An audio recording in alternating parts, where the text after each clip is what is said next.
Hello mga Kadison Farm Vlog, magandang umaga sa lahat. So ngayong araw pala guys, nandito ako sa land na nakuha namin at ngayon meron pa akong gagawin dito. Kailangan ko pong mag-araro dito sa ilalim ng kaniyugan kasi po para makapag-start na po kaming magtanim ng kamote. Yan guys, ito po yung araruhin natin ngayon. Tingnan nyo. Kailangan talagang mag-araro ngayon kasi hindi na matigas yung lupa kasi po palagi na pong umulan. And guys, hindi pa tayo mag-start pag-araro, kukunin muna natin yung kalabaw kasi maaga ni mama pinapakain kanina. And guys, nakarating din tayo dito sa pinapakainan ko ng kalabaw. Bali dito po kami nagpapakain. Ayan, sobrang dami ng pagkain. Ayan po, sinasakayan ko na yung kalabaw kasi alis na po ako para makapag-start na po akong mag-araro.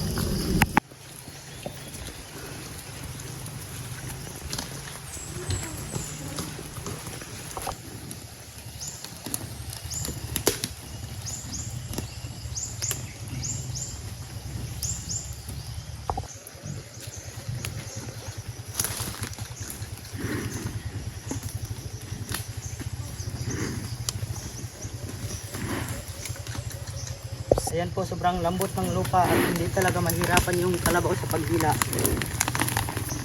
Kasi palaging uulan dito.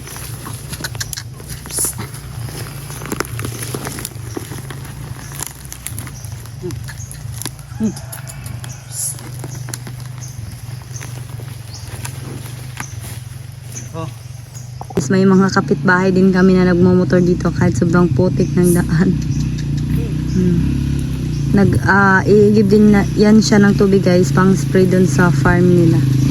Mga kapitbahay lang din namin, ayan. Oh.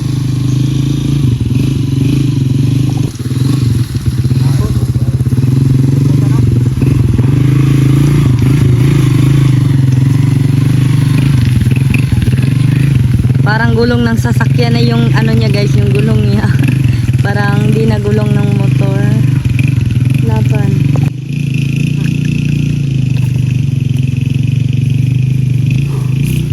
Ayan po, sobrang lambot ng lupa kasi umulan na po dito. At ngayon pwede nang magtanim kasi mabubuhay na yung pananim natin para palagi nang umulan.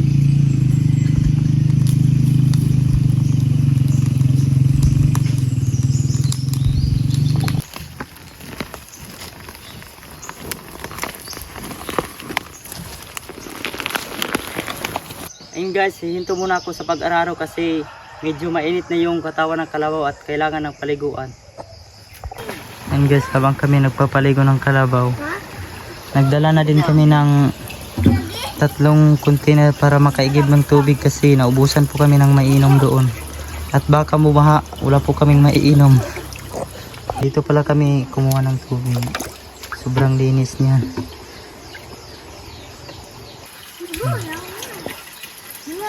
Dito pala kami kumuha ng tubig. Sobrang linis niya.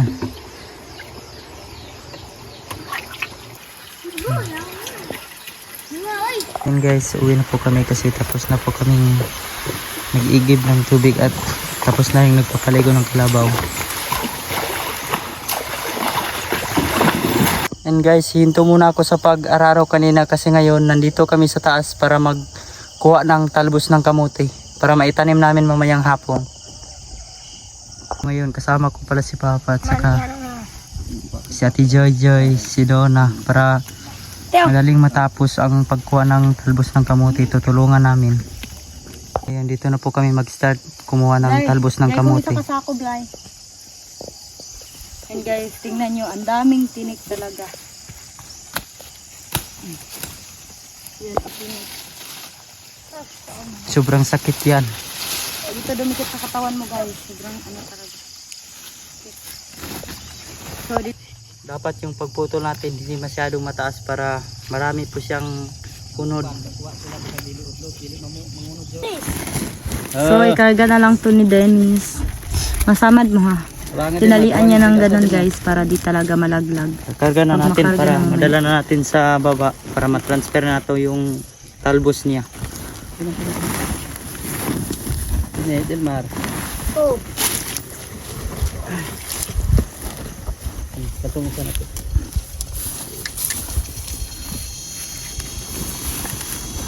Up. Up. Ari pa okay na ni. Ayan, pauwi na si Papa. Kapsig Madrid so ka sa ubos ba?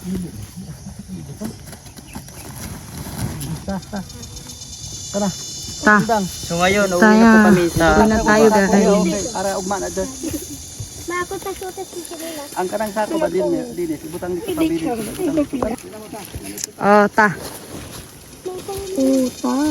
And guys, nagbabalik na din kami sa aming trabaho ngayon. At siya nga pala, nandito na po yung aming talbos ng kamote, yung kinarkarga kanina sa kabayo. Ayan. So ngayon, sila daw na yung magtatanim and ako naman yung magtatapos mag-araro. Kasama namin si Papa at si Mama ngayon. Ito na po yung tapos inaararo at dyan naman ang hindi oh. Yan. Ay, tinatanggalan na ni Dilmar yung tawagin sa amin na karusa. Kasi mag-start na po ako mag-araro dito. Ayan. Yan si Papa. Nagsakay na lang siya ng karusa. Kasi napapagod na siyang gamit ng sungkod. Siya nga pala, nandito si Shin. Hello po. Guys, yung mga bata pala yung tagadala ng talbos ng kamote. Yan. Sila yung tagadala ng pangtanim. Tinutulong-tulungan talaga nila. Ginaganyan nila. Tapos sila Ate Joy Joy pala yung tagapagtanim and si Papa, si Donna, yung mga bata yung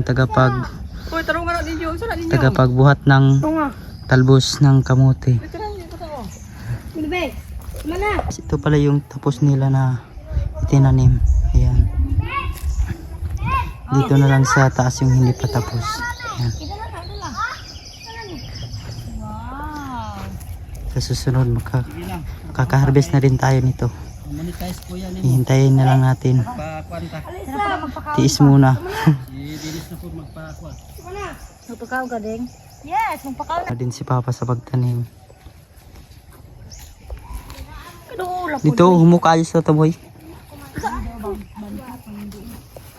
Ayan. Ganyan lang po yung pagtatanim. Bali, dalawang line pala yung dinala niya. Ayan.